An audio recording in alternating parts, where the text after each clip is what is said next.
ಎಲ್ಲರಿಗೂ ನಮಸ್ಕಾರ. ನಾನು ಶಾಂಭವಿ, ಶ್ರೀಶಂಕರ ಕ್ಯಾನ್ಸರ್ ಆಸ್ಪತ್ರೆಯ ವೈದ್ಯರೊಂದಿಗಿನ ವಿಶೇಷ ಸಂದರ್ಶನ ಕಾರ್ಯಕ್ರಮಕ್ಕೆ ತಮಗೆಲ್ಲರಿಗೂ ಸ್ವಾಗತ. ಇತ್ತೀಚಿನ ದಿನಗಳಲ್ಲಿ ಸಾಮಾನ್ಯವಾಗಿ ಗಂಡಸರಲ್ಲಿ ಕಂಡುಬರುವಂತಹ ಪ್ರಾಸ್ಟೇಟ್ ಗ್ರಂಥಿಗೆ ಕುರಿತಾದಂತಹ ರೋಗಗಳಲ್ಲಿ ಒಂದಾದ ಪ್ರಾಸ್ಟೇಟ್ ಕ್ಯಾನ್ಸರ್ನ ಕುರಿತು ಹೆಚ್ಚಿನ ಮಾಹಿತಿಯನ್ನು ತಿಳಿದುಕೊಳ್ಳಲು ನಮ್ಮೊಂದಿಗೆ ತಜ್ಞ ವೈದ್ಯರಿದ್ದಾರೆ.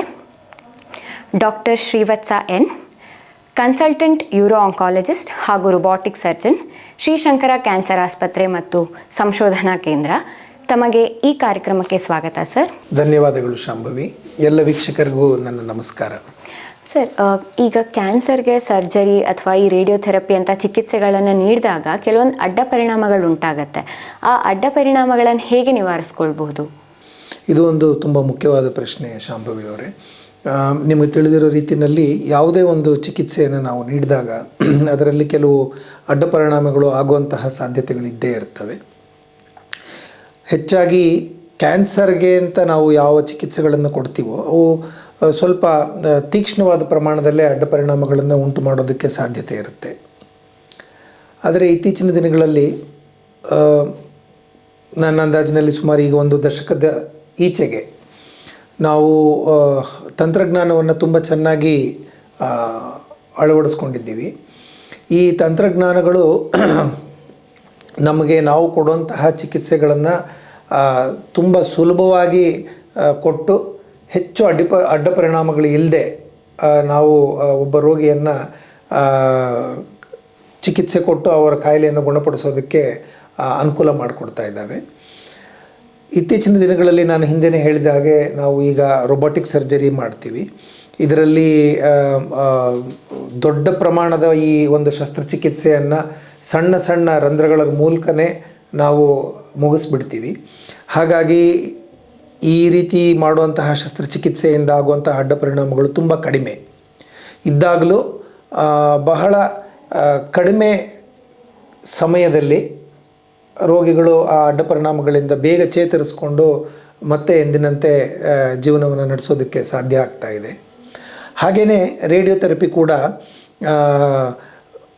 ಇತ್ತೀಚಿನ ಒಂದೂವರೆ ದಶಕಗಳಿಂದ ಸಾಕಷ್ಟು ತಂತ್ರಜ್ಞಾನದ ಆವಿಷ್ಕರಣೆಯನ್ನು ಕಂಡಿದೆ.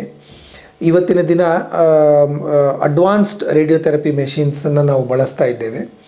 ಇದರಲ್ಲಿ ಇವಾಗ ಉದಾಹರಣೆಗೆ ಹಿಂದೆಲ್ಲ ನಾವು 2D-CRT ಅನ್ನುವಂಥ ಒಂದು ರೇಡಿಯೋಥೆರಪಿ ಚಿಕಿತ್ಸೆಯನ್ನು ಕೊಡ್ತಾ ಇದ್ವಿ. ಅದಾದ ನಂತರ 3D-CRT ಬಂತು. ನಂತರ IMRT ಅನ್ನುವಂತಹ ಒಂದು ತಂತ್ರಜ್ಞಾನ, IGRT ಅನ್ನುವಂಥ ಒಂದು ತಂತ್ರಜ್ಞಾನ, ಮತ್ತು ರ್ಯಾಪಿಡ್ ಆರ್ಕ್ ಅನ್ನುವಂತಹ SBRT, ಈ ರೀತಿಯಾಗಿ ಹಲವಾರು ಟೆಕ್ನಾಲಜಿಕಲ್ ಅಡ್ವಾನ್ಸ್ಮೆಂಟ್ಸನ್ನು ನಾವು ನಮ್ಮ ಚಿಕಿತ್ಸಾ ರೂಪಗಳಲ್ಲಿ ಅಳವಡಿಸ್ಕೊಂಡಿದ್ದೇವೆ.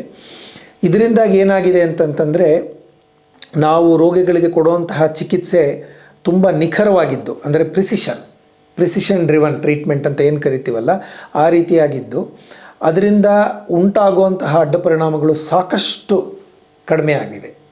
ಹಾಗಾಗಿ ಅಡ್ಡ ಪರಿಣಾಮಗಳು ಆಗುತ್ತೆ ನಿಜ, ಆದರೆ ಇವತ್ತಿನ ತಂತ್ರಜ್ಞಾನಗಳ ಬಳಕೆಯಿಂದಾಗಿ ನಾವು ಈ ಅಡ್ಡ ಪರಿಣಾಮಗಳನ್ನು ಸಾಕಷ್ಟು ಕಡಿಮೆ ಪ್ರಮಾಣದಲ್ಲಿ ನೋಡ್ತಾ ಇದ್ದೇವೆ. ಮತ್ತು ರೋಗಿಗಳು ಅದನ್ನು ಸುಲಭವಾಗಿ ಸಹಿಸ್ಕೊಳ್ತಾರೆ ಮತ್ತು ಆದಷ್ಟು ಬೇಗ ಅದರಿಂದ ಚೇತರಿಸ್ಕೊಳ್ತಾರೆ ಕೂಡ. ಸರ್, ಈಗ ಅಡ್ಡ ಪರಿಣಾಮಗಳು ಎಲ್ರಿಗೂ, ಈ ಚಿಕಿತ್ಸೆ ತಗೊಂಡವ್ರಿಗೆ ಎಲ್ರಿಗೂ ಆಗುತ್ತಾ? ಮತ್ತು ಆದ್ರೂ ಶಾಶ್ವತವಾಗಿ ಉಳಿಯುವಂತಹ ಯಾವುದಾದ್ರೂ ಅಡ್ಡ ಪರಿಣಾಮಗಳಾಗ್ಬೋದಾ?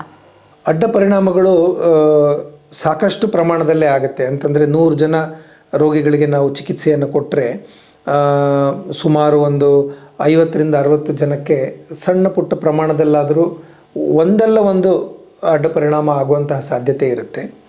ಉದಾಹರಣೆಗೆ ಹೇಳಬೇಕಂತಂದರೆ, ನಾವು ಶಸ್ತ್ರಚಿಕಿತ್ಸೆಯನ್ನು ಮಾಡಿದರೆ ಕೆಲವರಿಗೆ ಶಸ್ತ್ರಚಿಕಿತ್ಸೆ ನಂತರ ಯೂರಿನರಿ ಇನ್ಕಾಂಟಿನೆನ್ಸ್ ಅಂತಂದರೆ ಮೂತ್ರ ವಿಸರ್ಜನೆ ಮೇಲೆ ಅವರಿಗೆ ಸ್ವಾಧೀನ ಇರೋದಿಲ್ಲ, ಅವರ ಕಂಟ್ರೋಲ್ ಇಲ್ಲದೇ ಯೂರಿನ್ ಲೀಕ್ ಆಗುವಂತಹ ಒಂದು ಅಡ್ಡ ಪರಿಣಾಮವನ್ನು ನಾವು ಸಾಮಾನ್ಯವಾಗಿ ನೋಡ್ತೀವಿ. ಆದರೆ ಇದು ಎಲ್ಲರಿಗೂ ಆಗೋದಿಲ್ಲ, ಕೆಲವರಿಗೆ ಮಾತ್ರ ಆಗುತ್ತೆ.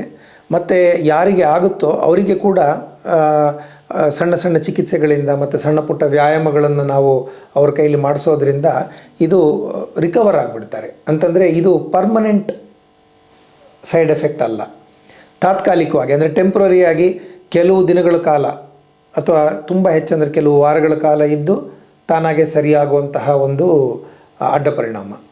ಹಾಗೆಯೇ ರೇಡಿಯೇಷನ್ ಥೆರಪಿ ತೆಗೆದುಕೊಳ್ಳುವಾಗ ಟ್ರೀಟ್ಮೆಂಟ್ ನಡೆಯುವಾಗ ಕೆಲವರಿಗೆ ಉರಿ ಮೂತ್ರ ಆಗುವಂಥದ್ದು ಅಥವಾ ಮೂತ್ರ ವಿಸರ್ಜನೆ ಮಾಡುವಂತಹ ಹೊತ್ತಿನಲ್ಲಿ ರಕ್ತ ಬೆರೆತು ಹೋಗುವಂಥದ್ದು, ಸ್ವಲ್ಪ ನಿತ್ರಾಣ ಆಗುವಂಥದ್ದು, ಈ ರೀತಿಯಾಗಿ ಸಣ್ಣ ಪುಟ್ಟ ಪ್ರಮಾಣದಲ್ಲಿ ಅಡ್ಡ ಪರಿಣಾಮಗಳು ಆಗುವಂಥ ಸಾಧ್ಯತೆ ಇರುತ್ತೆ.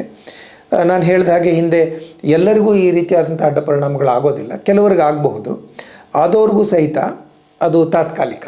ಅಂತಂದರೆ ಆ ಚಿಕಿತ್ಸೆ ನಡೆಯುವಷ್ಟು ದಿನ ಮತ್ತು ಆ ಚಿಕಿತ್ಸೆ ಮುಗಿದು ಕೆಲವು ದಿನಗಳ ಕಾಲ ಮಾತ್ರ ಈ ರೀತಿಯಾಗಿ ಒಂದು ಸೈಡ್ ಎಫೆಕ್ಟ್ ಇರುತ್ತೆ. ಮತ್ತು ಕಾಲಕ್ರಮೇಣ ರೋಗಿಗಳು ಅದರಿಂದ ಚೇತರಿಸ್ಕೊಂಡು ಎಂದಿನಂತೆ ಆಗೋಗ್ತಾರೆ. ಸರ್, ಈಗ ಒಂದು ಮಾತಿದೆ, prevention is better than cure ಅಂತ. ಯಾವುದಾದ್ರೂ ಕಾಯಿಲೆ ಬರೋದಕ್ಕಿಂತ ಮುಂಚೆನೇ ನಾವು ತಡೆಗಟ್ಟಬೇಕು. ಅದೇ ರೀತಿ ಈ ಪ್ರಾಸ್ಟೇಟ್ ಕ್ಯಾನ್ಸರ್ನ ಹೇಗೆ ಅದು ಬರೋದಕ್ಕಿಂತ ಮುಂಚೆನೇ ತಡೆಗಟ್ಟಬಹುದು ನಾವು? ಇದೊಂದು ತುಂಬ ಮುಖ್ಯವಾದ ಪ್ರಶ್ನೆ. ಈ ಪ್ರಶ್ನೆಗೆ ಇವತ್ತಿಗೆ ತುಂಬ ಮಹತ್ವ ಇದೆ. ಯಾಕೆ ಅಂತ ಹೇಳಿದರೆ, ನಾನು ಮೊದಲನೇದಾಗಿ ಹೇಳಿದೆ ತಮಗೆ, prostate cancer is now becoming the most common solid organ cancer in the world. ನಮ್ಮ ಭಾರತ ದೇಶದಲ್ಲೂ ಸಹಿತ ಈಗ ತುಂಬ ಅತಿ ಹೆಚ್ಚು ಪ್ರಮಾಣದಲ್ಲಿ ಕಂಡುಬರುವಂತಹ ಕ್ಯಾನ್ಸರ್ ಪ್ರಾಸ್ಟೇಟ್ ಕ್ಯಾನ್ಸರ್. ಸಾಮಾನ್ಯವಾಗಿ ನೀವು ಹಿಂದಿನ ಕಾಲದಲ್ಲಾದರೆ ಕ್ಯಾನ್ಸರ್ ಅನ್ನುವಂತಹ ಪದ ಕೇಳಿದ್ರೇ ಆಶ್ಚರ್ಯ ಆಗ್ತಾಯಿತ್ತು ಜನಕ್ಕೆ, ಯಾಕೆಂತಂದರೆ ತುಂಬ ವಿರಳವಾಗಿ ಕಾಣಿಸ್ತಾ ಇತ್ತದು. ಇವತ್ತಿನ ದಿನ ಪ್ರತಿಯೊಂದು ಮನೆಯಲ್ಲಿ ಕೂಡ ಕ್ಯಾನ್ಸರ್ ಬಗ್ಗೆ ಮಾಹಿತಿ ಇದೆ. ಅವರ ಮನೆಯಲ್ಲಾಗಲಿ ಅಥವಾ ಅವರ ಸಂಬಂಧಿಕರಲ್ಲಾಗಲಿ ಸ್ನೇಹಿತರಲ್ಲಾಗಲಿ ಯಾರಿಗಾದರೂ ಒಬ್ಬರಿಗೆ ಕ್ಯಾನ್ಸರ್ ಬಂದಿರುತ್ತೆ, ಚಿಕಿತ್ಸೆ ಆಗಿರುತ್ತೆ, ಕೆಲವರಿಗೆ ಕ್ಯಾನ್ಸರ್ನಿಂದಾಗಿ ತೊಂದರೆಗಳು ಕೂಡ ಆಗಿರುತ್ತೆ. ಇಂತಹ ಪರಿಸ್ಥಿತಿ ಇರುವಾಗ ನಾವು ಈ ಕ್ಯಾನ್ಸರ್ ಯಾಕೆ ಬರ್ತಾ ಇದೆ, ಇದನ್ನು ಏನಾದರೂ ಮಾಡಿ ನಾವು ತಡೆಗಟ್ಟಲಿಕ್ಕೆ ಆಗುತ್ತಾ? ಒಂದು ಪಕ್ಷ ತಡೆಗಟ್ಟಲಿಕ್ಕೆ ಆಗಲಿಲ್ಲ ಅಂತಂತಂದರೆ ಈ ಕ್ಯಾನ್ಸರ್ ಉಂಟಾಗುವಂತಹ ಸಾಧ್ಯತೆಗಳನ್ನು ಕಡಿಮೆ ಮಾಡಲಿಕ್ಕೆ ಆಗುತ್ತಾ ಅನ್ನೋದನ್ನು ತುಂಬ ಕೇರ್ಫುಲ್ಲಾಗಿ ನಾವು ಎವ್ಯಾಲ್ಯೂಯೇಟ್ ಮಾಡಬೇಕು. ನಾನು ಮುಂಚೆನೂ ಹೇಳಿದ್ದೀನಿ ತಮಗೆ, ಈ ಕ್ಯಾನ್ಸರ್ ಪ್ರಾಸ್ಟೇಟ್ ಕ್ಯಾನ್ಸರ್ ಯಾವುದ್ರ ಬಗ್ಗೆ ನಾವು ಇವತ್ತು ಚರ್ಚೆ ಮಾಡ್ತಾ ಇದ್ದೀವಲ್ಲ, ಇದು ಸಾಮಾನ್ಯವಾಗಿ ಒಂದು ಲೈಫ್ ಸ್ಟೈಲ್ ಡಿಸೀಸ್. ಅಂತಂದರೆ ಪಾಶ್ಚಾತ್ಯೀಕರಣದಿಂದಾಗಿ ಉಂಟಾಗ್ತಾ ಇರುವಂತಹ ಒಂದು ಕಾಯಿಲೆ ಅಂತ ನಾವು ಹೇಳ್ಬೋದು. ಹಿಂದೆಯೇ ನಾನು ಹೇಳಿದ ಹಾಗೆ ಈ ಕ್ಯಾನ್ಸರ್ ಬರೋದಕ್ಕೆ ಕಾರಣಗಳು ಅಂತಂದರೆ ತಂಬಾಕು ಸೇವನೆ, ಅತಿ ಹೆಚ್ಚು ಮದ್ಯಪಾನ ಸೇವನೆ ಮಾಡೋದಾಗಲಿ, ರೆಡ್ ಮೀಟ್ ಇಂಟೇಕ್ ಮಾಡೋದಾಗಲಿ, ಅಲ್ಟ್ರಾ ಪ್ರೊಸೆಸ್ಡ್ ಫುಡ್ಸ್ ಅದನ್ನು ತಿನ್ನೋದಾಗಲಿ, ಅಥವಾ ಕೆಮಿಕಲ್ಸ್, ಈ ನಮ್ಮ ಕೃಷಿಯಲ್ಲಿ ನಾವು ಕೆಮಿಕಲ್ನ ಬಳಕೆ ಮಾಡುವಂಥದ್ದಾಗಲಿ, ಈ ರೀತಿಯಾಗಿ ಮಾಡೋದರಿಂದ ಉಂಟಾಗ್ತಾ ಇರುವಂತಹ ಒಂದು ಕ್ಯಾನ್ಸರ್ ಇದು. ಹಾಗಾಗಿ ಈ ಕ್ಯಾನ್ಸರ್ನ ತಡೆಗಟ್ಟೋದಕ್ಕೆ ಅಥವಾ ಅದರ ಒಂದು ಇನ್ಸಿಡೆನ್ಸ್ ಏನಿದೆ ಅದನ್ನು ಕಡಿಮೆ ಮಾಡ್ಕೊಳ್ಳೋದಕ್ಕೆ ಒಂದು ಒಳ್ಳೆಯ ಅವಕಾಶ ಇದೆ ನಮ್ಮಲ್ಲಿ. ಒಳ್ಳೆಯ ಆಹಾರ ತೆಗೆದುಕೊಂಡು ತಂಬಾಕು ಸೇವನೆಯನ್ನು ಸಂಪೂರ್ಣವಾಗಿ ನಿಲ್ಲಿಸಿ, ಯಾವುದೇ ವಿಧವಾಗಿ ಅಂತಂದರೆ ಸ್ಮೋಕಿಂಗ್ ಮಾತ್ರ ಅಲ್ಲ, ಕಡ್ಡಿಪುಡಿ, ಹೊಗೆ ಸೊಪ್ಪು, ಬೇರೆ ನಶ್ಯ, ಅಥವಾ ನಮ್ಮ ಸ್ನೇಹಿತರು ಯಾರಾದರೂ ಪಕ್ಕದಲ್ಲಿ ನಿಂತ್ಕೊಂಡು ಧೂಮಪಾನ ಮಾಡ್ತಾಯಿದ್ರೆ ಅವ್ರ ಪಕ್ಕದಲ್ಲಿ ನಿಂತ್ಕೊಳ್ಳೋದು, ಪ್ಯಾಸಿವ್ ಸ್ಮೋಕಿಂಗ್ ಅಂತ ನಾವೇನು ಕರಿತೀವಲ್ಲ, ಆ ರೀತಿ ಮಾಡೋದಾಗಲಿ, ಇದು ಎಲ್ಲದನ್ನು ನಾವು ಅವಾಯ್ಡ್ ಮಾಡೋದ್ರಿಂದ, ಮತ್ತು ಮದ್ಯಪಾನ ಸೇವನೆಯನ್ನು ಸಂಪೂರ್ಣವಾಗಿ ಬಿಟ್ಟುಬಿಡೋದ್ರಿಂದ, ಮತ್ತು ಈ ರೆಡ್ ಮೀಟ್ ಇಂಟೇಕನ್ನು ಕಡಿಮೆ ಮಾಡೋದಾಗಲಿ ಅಥವಾ ನಿಲ್ಲಿಸೋದಾಗಲಿ, ನಮ್ಮ ಬಳಕೆಯಲ್ಲಿ ಅದನ್ನು ನಿಲ್ಲಿಸೋದಾಗಲಿ ಅಳವಡಿಸ್ಕೊಳ್ಳೋದ್ರಿಂದ ಈ ಕಾಯಿಲೆಯನ್ನು ನಾವು ಸಾಕಷ್ಟು ಪ್ರಮಾಣದಲ್ಲಿ ಕಡಿಮೆ ಮಾಡೋದಕ್ಕೆ ಸಾಧ್ಯತೆ ಇರುತ್ತೆ. ಅಷ್ಟೇ ಅಲ್ಲದೆ ನಮ್ಮ ಆಹಾರ ಅಷ್ಟೇ ಅಲ್ಲ, ನಮ್ಮ ಒಂದು ವ್ಯಾಯಾಮ ಆಗಿರಬಹುದು, ಅದನ್ನು ಎಲ್ಲದನ್ನು ನಾವು ನಿಯಮಿತವಾಗಿ ಪಾಲಿಸೋದ್ರಿಂದ, ಅಂತಂದರೆ ದೇಹದ ತೂಕವನ್ನು ಸಮತೋಲನದಲ್ಲಿ ಇಟ್ಕೊಳ್ಳೋದ್ರಿಂದ, ಈ ರೀತಿಯಾಗಿ ನಾವು ಎಲ್ಲ basic good living life style ನಾವು ಏನು ಹೇಳ್ತೀವಲ್ಲ ಅದನ್ನು ಅಳವಡಿಸ್ಕೊಳ್ಳೋದ್ರಿಂದ ಪ್ರಾಸ್ಟೇಟ್ ಕ್ಯಾನ್ಸರ್ನ ತಡೆಗಟ್ಟೋದಕ್ಕಾಗಲಿ ಅಥವಾ ಅದರ ಪ್ರಮಾಣವನ್ನು ಕಡಿಮೆ ಮಾಡ್ಕೊಳ್ಳೋದಕ್ಕಾಗಲಿ ಸಾಧ್ಯತೆ ಇರುತ್ತೆ. ಅಷ್ಟೇ ಅಲ್ಲದೆ ಯಾವ ವ್ಯಕ್ತಿಗಳಿಗೆ ಈ ಕ್ಯಾನ್ಸರ್ ಬಂದಿರುತ್ತೋ ಅವರ ಮನೆತನದವರು, ಅಂತಂದರೆ ಅವರ ಮಕ್ಕಳಾಗಿರಬಹುದು, ಗಂಡು ಮಕ್ಕಳಾಗಿರಬಹುದು, ಅಥವಾ ಅವರ ಅಣ್ಣ ತಮ್ಮಂದಿರಾಗಿರಬಹುದು, ಅಥವಾ ಅವ್ರ ಮಕ್ಕಳುಗಳಾಗಿರಬಹುದು, ಅಂದರೆ ರಕ್ತ ಸಂಬಂಧಿಗಳು ಯಾರು ಇರ್ತಾರಲ್ಲ ಅವರು ನಿಯಮಿತವಾಗಿ PSA ಸ್ಕ್ರೀನಿಂಗ್ ಮಾಡ್ಕೊಳ್ಳೋದ್ರಿಂದ ಕೂಡ ಈ ಕ್ಯಾನ್ಸರ್ನ ತಡೆಗಟ್ಟೋದಕ್ಕಾಗೋದಿಲ್ಲ, ಆದರೆ ಪ್ರಾರಂಭಿಕ ಹಂತದಲ್ಲೇ ಅದನ್ನು ಪತ್ತೆ ಹಚ್ಕೊಳ್ಬಹುದು ಮತ್ತು ಅದಕ್ಕೆ ಸೂಕ್ತವಾಗಿ ಚಿಕಿತ್ಸೆ ತೆಗೆದುಕೊಂಡು ಅದರಿಂದ ಗುಣಮುಖರಾಗಬಹುದು. ಸರ್, ಈಗಿನ ಕಾಲದಲ್ಲಿ ಹೇಗೆ ಅಂದರೆ ನಮ್ಮ ಹತ್ರ ಇಷ್ಟೊಂದು ಮಾಹಿತಿಗಳಿದ್ರೂ ಕೂಡ ನಮಗೆ ಪರಿಚಯದವರಿಗೋ ಅಥವಾ ನಮ್ಮ ಮನೆಯಲ್ಲೇ ಯಾರಿಗೋ ಒಬ್ಬರಿಗೆ ಈ ಥರ ಪ್ರಾಸ್ಟೇಟ್ ಕ್ಯಾನ್ಸರ್ ಆಗಿದೆ ಅಂತ ಹೇಳಿದಾಗ ನಾವು ಭಯ ಪಡ್ತೀವಿ, ಅದು ಸಹಜ. ಆದರೆ ಅದನ್ನೆಲ್ಲ ಬಿಟ್ಬಿಟ್ಟು ನಾವು ಅವ್ರಿಗೆ ಯಾವ ರೀತಿ ಮತ್ತು ಹೇಗೆ ಸಹಾಯ ಮಾಡ್ಬೋದು? ಇದು ಒಂದು ತುಂಬ ಮುಖ್ಯವಾದ ಒಂದು ಪ್ರಶ್ನೆ. ಇದು ಯಾರಿಗಾದರೂ ಕ್ಯಾನ್ಸರ್ ಆಗಿದೆ ಅಂತ ಕೂಡಲೇ ನೀವು ಹೇಳ್ದಂಗೆ ಫಸ್ಟ್ ಆತಂಕ ಆಗುತ್ತೆ. ಏನಾದರೂ ಇನ್ನು ಕಷ್ಟ ಆಗಬಹುದು, ಚಿಕಿತ್ಸೆ ಕಷ್ಟ ಆಗಬಹುದು, ಜೀವಕ್ಕೂ ಅಪಾಯ ಆಗಬಹುದು, ಈ ರೀತಿಯಾಗಿ ನಾನಾ ಥರವಾದಂತಹ ಒಂದು ನೆಗೆಟಿವ್ ಥಿಂಕಿಂಗ್ ಅಂತ ನಾವೇನು ಹೇಳ್ತೀವಿ ಅದು ಉಂಟಾಗತ್ತೆ. ಪ್ರಾಸ್ಟೇಟ್ ಕ್ಯಾನ್ಸರ್ ಕುರಿತಾಗಿ ನಾವು ಹೇಳಬೇಕು ಅಂತಂತಂದರೆ ಅದು ಒಂದು ಮೈಲ್ಡ್ ಡಿಸೀಸ್. ನಾನು ತಮ್ಗೆ ಆವಾಗಲೇ ಹೇಳಿದ್ದೇನೆ, ಬೇರೆ ಕ್ಯಾನ್ಸರ್ಗಿಂತ ತುಂಬ ವಿಭಿನ್ನವಾಗಿ ವರ್ತಿಸುವಂತಹ ಒಂದು ಕ್ಯಾನ್ಸರ್. ಹಾಗಾಗಿ ಪ್ರಾಸ್ಟೇಟ್ ಕ್ಯಾನ್ಸರ್ ಇದೆ ಅಂತ ಗೊತ್ತಾದರೆ ಮೊದಲನೇದಾಗಿ ಏನು ಅಂತಂತಂದರೆ ಯಾವುದೇ ವಿಧವಾದಂತಹ ಆತಂಕ ಬೇಕಾಗಿಲ್ಲ. ಅದು ಮೊದಲನೇ ಹಂತದಲ್ಲಿರಬಹುದು, ಕಡೆ ಹಂತದಲ್ಲಿರಬಹುದು. ಯಾವುದೇ ಒಂದು ಹಂತದಲ್ಲಿ ನಾವು ಈ ಪ್ರಾಸ್ಟೇಟ್ ಕ್ಯಾನ್ಸರ್ನ ಕಂಡುಕೊಂಡ್ರೂ ಸಹಿತ ಇದಕ್ಕೆ ಚಿಕಿತ್ಸೆ ತುಂಬ ಚೆನ್ನಾಗಿದೆ. ಕಾಯಿಲೆ ವಾಸಿ ಮಾಡೋದಕ್ಕೆ ಆಗೋದಿಲ್ಲ ಅಂದಾಗಲೂ ಕೂಡ ಈ ಕಾಯಿಲೆಯನ್ನು ಸಾಕಷ್ಟು ದೀರ್ಘಕಾಲ ನಾವು ಕಂಟ್ರೋಲ್ನಲ್ಲಿ ಇಟ್ಕೊಳ್ಳೋದಕ್ಕೆ ಒಳ್ಳೆಯ ಅವಕಾಶ ಇದೆ. ತಕ್ಷಣದಲ್ಲಿ ರೋಗಿಗೆ ಯಾವುದೇ ವಿಧವಾದಂತಹ ಜೀವನ ಶೈಲಿಯಲ್ಲಿ ವ್ಯತ್ಯಾಸ ಕಂಡುಬರೋದಿಲ್ಲ. ತಮ್ಮ ತಮ್ಮ ಕೆಲಸಗಳನ್ನು ತಾವು ಪಾಲಿಸ್ಕೊಂಡು ಎಂದಿನಂತೆ ತಮ್ಮ ಜೀವನವನ್ನು ನಡೆಸೋದಕ್ಕೆ, ಅಂದರೆ ಚಿಕಿತ್ಸೆ ತೆಗೆದುಕೊಳ್ತಾ ನಾನು ಹೇಳ್ತಾ ಇರೋದು, ಎಂದಿನಂತೆ ತಮ್ಮ ಜೀವನವನ್ನು ನಡೆಸೋದಕ್ಕೆ ಒಳ್ಳೆಯ ಅವಕಾಶ ಇದೆ. ಹಾಗಾಗಿ ಮೊದಲನೇದಾಗಿ ಯಾರಿಗಾದರೂ ನಮಗೆ ತಿಳಿದವರಿಗೆ ಪ್ರಾಸ್ಟೇಟ್ ಕ್ಯಾನ್ಸರ್ ಬಂದಿದೆ ಅಂತಂತಂದರೆ ಅವರಿಗೆ ನಾವು ಧೈರ್ಯ ಹೇಳ್ಬೋದು, ಇದರಿಂದ ಏನು ತೊಂದರೆ ಆಗೋದಿಲ್ಲ ಅಂತ. ಒಂದು. ಎರಡನೇದು, ಯಾವ ಚಿಕಿತ್ಸಕರ ಹತ್ರ ಅವರನ್ನು ಕರ್ಕೊಂಡು ಹೋದರೆ ಅವರಿಗೆ ಅನುಕೂಲ ಆಗಬಹುದು ಅನ್ನೋದ್ರ ಬಗ್ಗೆ ಒಂದು ಮಾಹಿತಿ ಇರಬೇಕು. ಸಾಮಾನ್ಯವಾಗಿ ಈ ಪ್ರಾಸ್ಟೇಟ್ ಕ್ಯಾನ್ಸರ್ಗಳನ್ನು ಯೂರಾಲಜಿಸ್ಟ್ ಅಥವಾ ಯೂರೋ ಆಂಕಾಲಜಿಸ್ಟ್ಸ್ ನೋಡ್ತಾರೆ. ಅವರು ಅದನ್ನು ಪರೀಕ್ಷೆ ಮಾಡ್ತಾರೆ, ಪರಿಶೀಲಿಸ್ತಾರೆ, ಅದು ಯಾವ ಹಂತದಲ್ಲಿದೆ ಅಂತ ತಿಳ್ಕೊಳ್ತಾರೆ. ಅದರ ನಂತರ ಅವರಿಗೆ ಸೂಕ್ತವಾಗಿ ಚಿಕಿತ್ಸೆಯನ್ನು ಸಲಹೆ ಮಾಡ್ತಾರೆ. ಎಷ್ಟೋ ಬಾರಿ ಯೂರಾಲಜಿಸ್ಟ್ಸ್ ಅಥವಾ ಯೂರೋ ಆಂಕಾಲಜಿಸ್ಟ್ಸೇ ಈ ಪ್ರಾಸ್ಟೇಟ್ ಕ್ಯಾನ್ಸರ್ಗೆ ಚಿಕಿತ್ಸೆಯನ್ನು ಕೊಡ್ತಾರೆ. ಕೆಲವು ಬಾರಿ ಅದಕ್ಕೆ ರೇಡಿಯೇಷನ್ ಟ್ರೀಟ್ಮೆಂಟ್ ಅವಶ್ಯಕತೆ ಇದೆ ಎಂದಾಗ ಅಥವಾ ಕೀಮೊಥೆರಪಿ ಟ್ರೀಟ್ಮೆಂಟ್ ಅವಶ್ಯಕತೆ ಇದೆ ಎಂದಾಗ ತಮ್ಮ ಕೊಲೀಗ್ಸ್ ಯಾರಿರ್ತಾರೆ, medical oncology, radiation oncology colleagues, ಅವ್ರ ಹತ್ರ ಈ ರೋಗಿಗಳನ್ನು ಕಳಿಸಿ ಅವರಿಗೆ ಚಿಕಿತ್ಸೆಯನ್ನು ಕೊಡಿಸ್ತಾರೆ.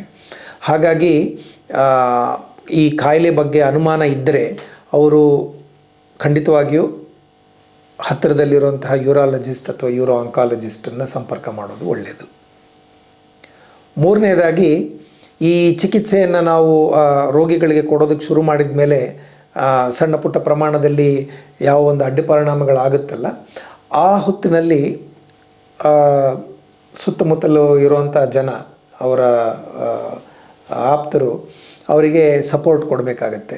ಸೈಕಲಾಜಿಕಲ್ ಸಪೋರ್ಟ್ ಅಂತ ನಾವೇನು ಹೇಳ್ತೀವಿ, ಆ ಸಪೋರ್ಟನ್ನು ಕೊಡಬೇಕಾಗತ್ತೆ.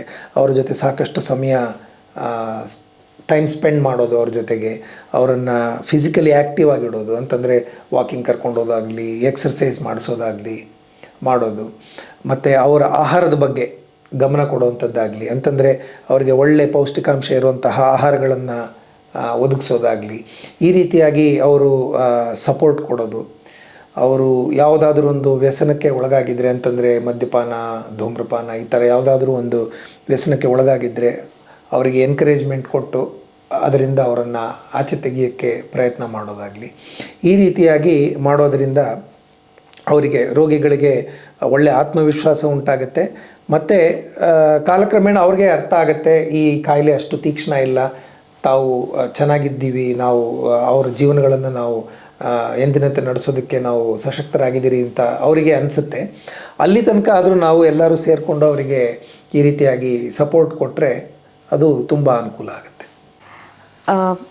ಇಷ್ಟೊತ್ತು ನಾವು ಪ್ರಾಸ್ಟೇಟ್ ಕ್ಯಾನ್ಸರ್ ಅಂದರೆ ಏನು ಅಂತ ತಿಳ್ಕೊಂಡ್ವಿ. ಅದ್ರ ಜೊತೆಗೆ ಯಾಕೆ ಅದು ಈಗಿನ ಕಾಲದಲ್ಲಿ ತೀರಾ ಸಾಮಾನ್ಯವಾಗಿ ಕಂಡುಬರುವಂತಹ ಒಂದು ಕಾಯಿಲೆ ಆಗಿದೆ ಅನ್ನೋದಿರಬಹುದು, ಅಥವಾ ಅದು ಯಾವ ಕಾರಣಗಳಿಂದ ಆಗತ್ತೆ ಮತ್ತು ಅದನ್ನು ಹೇಗೆ ಆಧುನಿಕ ತಂತ್ರಜ್ಞಾನಗಳ ಮೂಲಕ ಅದನ್ನು ಅಳವಡಿಸ್ಕೊಂಡು ಚಿಕಿತ್ಸೆಯನ್ನು ಕೊಡ್ತಾ ಇದ್ದಾರೆ, ಮತ್ತು ಅದು ಹೆಚ್ಚು ತೀಕ್ಷ್ಣ ಅಲ್ಲ, ಅದು ಕಾಯಿಲೆನ ಗುಣಪಡಿಸ್ಬೋದು ಅನ್ನುವಂತಹ ಎಲ್ಲ ವಿಷಯಗಳನ್ನು ನಾವು ಇವತ್ತು ತಿಳ್ಕೊಂಡ್ವಿ.